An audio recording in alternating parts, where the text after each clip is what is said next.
Welcome to Whiskey's The Journey. My name is Peter Fossano, and today is my Monday series where I am currently looking at single malt scotches that are peated.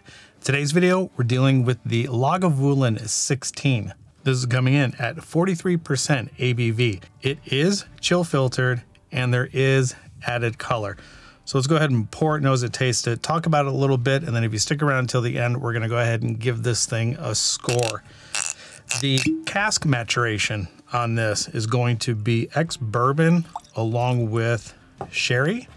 And then this is also 750 milliliter bottle.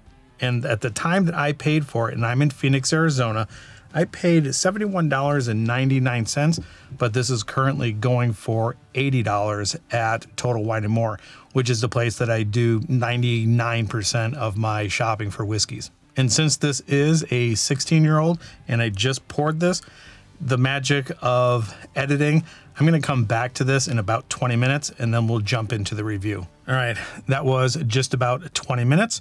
And I can tell you, right as I was leaving the room to let this air out, there was a tremendous amount of iodine peat note, which is not necessarily the biggest peat note that I like. I tend to be a little bit more towards liking the ashy campfire and the savory meat, burnt meat and burnt barbecue sauce, smoky meats kind of thing. But I gotta tell you, now that I'm back in here, that iodine note has settled down quite a bit and it's a little bit more on the ashy side. So let's get this thing on the nose and see what I think. All right, definitely peated, more of the ashy note. I'm picking up light fruits with peaches and pineapples, grilled peaches and pineapples. A little bit of a spicy note.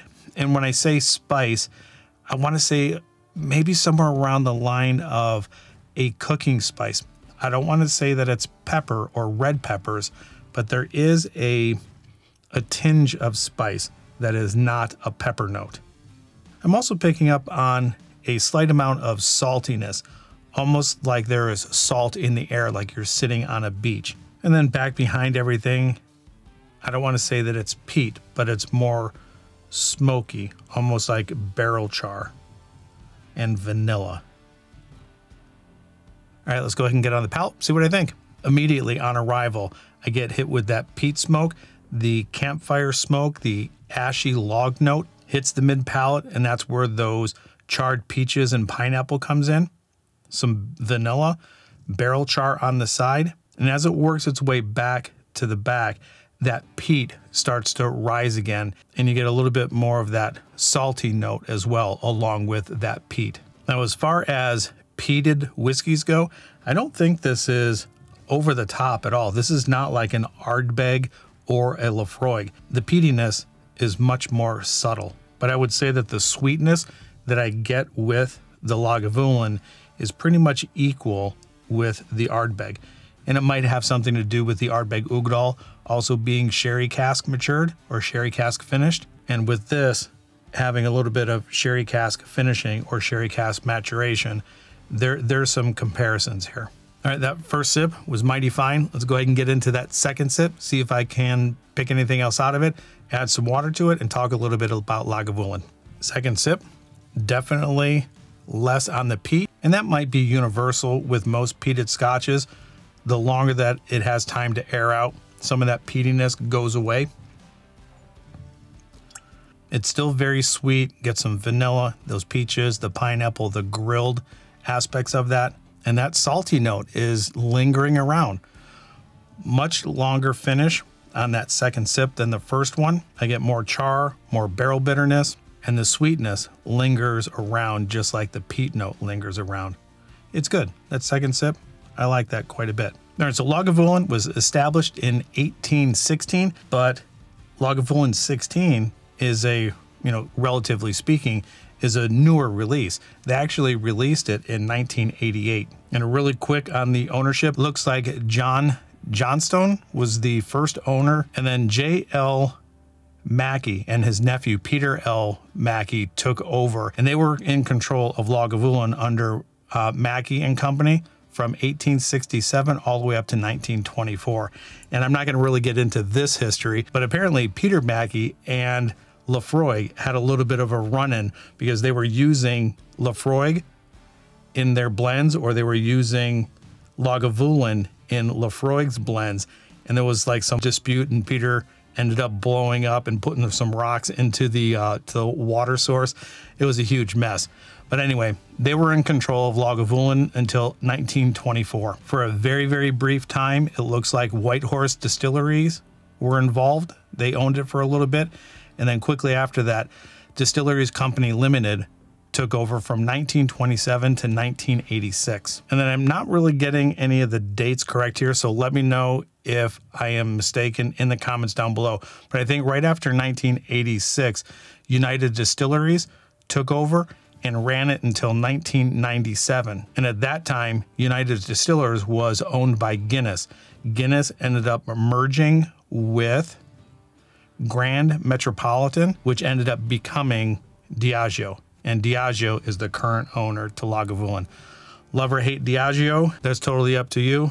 I'm not going to pass judgment, so you can come to your own conclusions on that. If there is any other information that you feel like you would like to share about Lagavulin and the distillery or their story, leave it in the comments down below so people can read it. All right, let's get this with the water on the nose. Saltier, less spice, less peat. The sweetness is there. I get more vanilla and sugar now. And I'm surprised I'm not picking up any sherry notes based on the sherry influence within the bottle. All right, let's go ahead and get it on the palate. You know, coming in at 43%, adding the water to it, I do get a little bit more spice on the palate now with the water. There's more bitterness and more barrel tannin that is now showing up on the side of my tongue. I would not say that the finish is very long. The peat note has now turned a little bit more towards the iodine rather than the campfire smoke or the ashy log note that I like. The spice note has now turned to a pepper spice instead of a cooking spice. All around, I don't think that this does very well with water, at least for me at this time in this review. You can do whatever you want with your whiskeys, add water, add ice, put it in mixers. Doesn't make a difference to me. It's your whiskey, drink it the way that you want.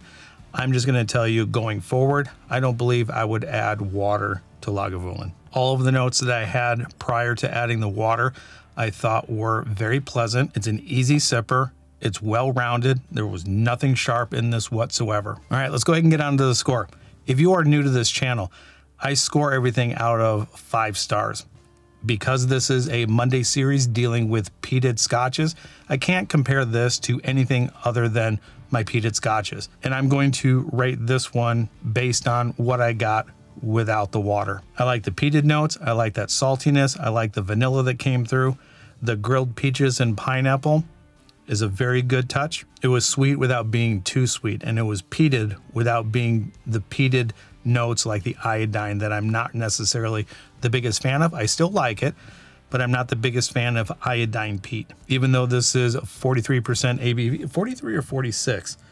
It's 43. So with a 43% ABV, I would like that to be a little bit higher. I know they do a Lagavulin special release. The Diageo releases that come out are much higher, and I think they have a Pedro Jimenez finish to it. Those are spectacular. I can't knock this because I really do like all of the flavors that are coming out of here. I definitely like the way that it smells as well. So I'm gonna put this one right at 3.9.